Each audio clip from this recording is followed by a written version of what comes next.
It's experiencing the time of Christ in an interactive way. You've seen Jesus!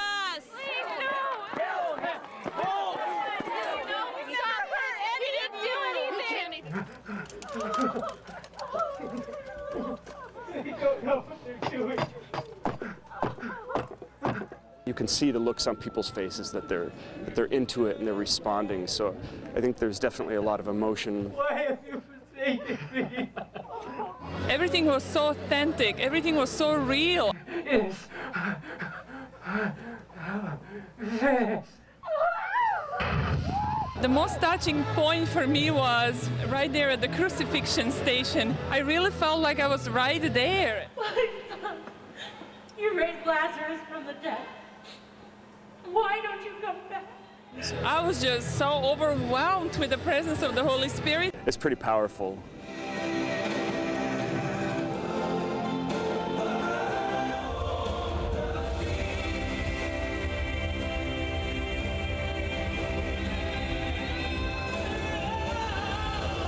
And just stepping out of the tomb into that light, it's a powerful moment.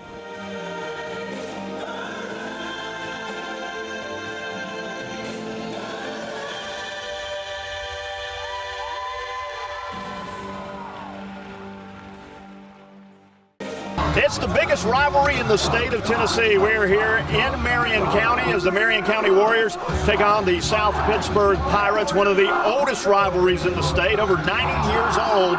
And it should be a good one tonight with plenty of colorful characters. Ray is just one of the colorful. Woo! Go Warriors! Giving us his best Marion County cheer. They are ready to go here at the stadium. And speaking of colorful characters, we found one of our own for tonight's Possum Picks. And plenty of institutional pride tonight. You've got a sellout, Coach, first game. It's unbelievable to start a basketball program and to have a sellout is just phenomenal, absolutely phenomenal. And you can even be an usher too, as we just saw there. You're doing it all here.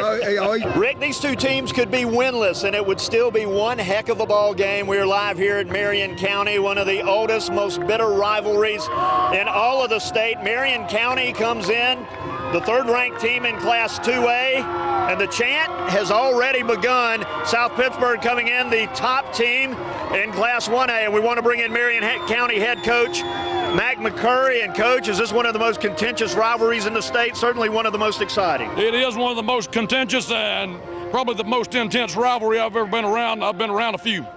Welcome into another edition of the Possum Challenge, and this week management has told me I must get my yearly physical. Yeah. Unfortunately, our health insurance is so bad, they've sent me all the way out to Blowing Screams Farm to get my physical and checkup, and I'm looking for a Dr. Vile. Dr. Vile, where? Oh, great. Here we go. This is my doctor. This does not look good. Jimmy Johnson's victory last week at Texas pushed the 48 car out to a slim 7-point lead in the closest chase for the Cup in the event's young history, but leading the pack with 2 races left has not been a cause for celebration. The last 2 years, the driver heading into Phoenix with the lead has left Homestead 2 weeks later without a title. Well, that wraps it up for another edition of the Possum Challenge. I'm still here at the doctor, and he wants to run more tests on me. I don't like the way that sounds. It looks like you need another experiment subject. It can't be me. I've got to work this week, but we've got plenty of interns lying around. Why don't you just take her? She'll be good. We'll come back to get you in about a year or two. For the first time in almost 30 years, the Chattanooga Mocs can call themselves Southern Conference champions after Saturday's impressive 20-10 victory over 15th-ranked Wofford. UTC clinched a share of the title, but for now, only a share.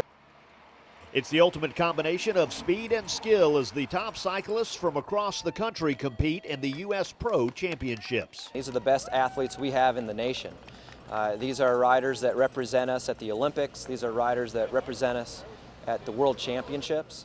And they're also riders that will probably be here, and some are headed to the Tour de France here in a few weeks. After holding the event in Greenville, South Carolina for several years, Chattanooga won USA Cycling over as a town built for the sport. I think a lot of people are just starting now to realize the things that the city is really investing in, the infrastructure, the bike lanes, the bike program that you've got downtown where you can borrow bikes for the day. So I think that You know, programs like that are what put cities on the map in terms of supporting cycling. They just support us cyclists, they welcome us. It's one of my favorite cities in Tennessee. I love coming here and riding. And the city could be a big winner economically. We're expecting around 25,000 to come into town for the big Monday event.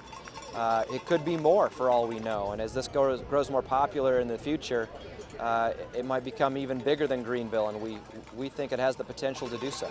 So much, in fact, the championships will be back in the future. Our plan right now is to stick with Chattanooga for a minimum of 3 years. The city wants this event in Chattanooga, so it's our expectation, with the partnerships of Volkswagen and Erlanger Hospital Systems, that we're going to have this event here for the next 3 years. Webb Wright, WDEF. Let's play ball! We don't realize it's been that long yet. For 25 years, the Dream League has lived up to its name, making dreams come true for special needs children in Chattanooga. What I've really enjoyed is watching the kids improve and the kids helping each other.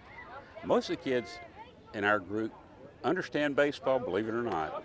They know how to hit, they know how to feel. It just warms my heart to watch them work together. With over 100 kids on 6 teams this season, the league's opening day proved to be a showcase of smiles, with some batting cleanup and others just wanting to clean up.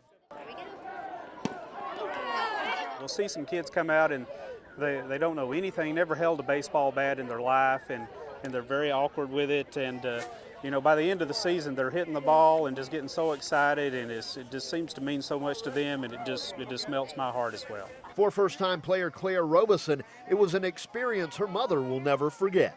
Very proud of her being willing to actually just get out here and do this. Of course, I feel like I'm dragging her around the bases, but it's fun to see her enjoy doing something like this. Very proud of her for doing that.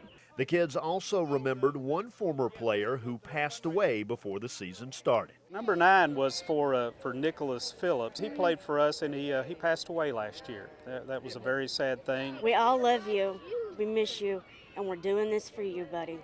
With 25 years in the books, there's hope that more kids will be helped in the future. They're open, they're out playing, cheer for everybody. They're very happy to be here. Webb Wright, WDEF News 12.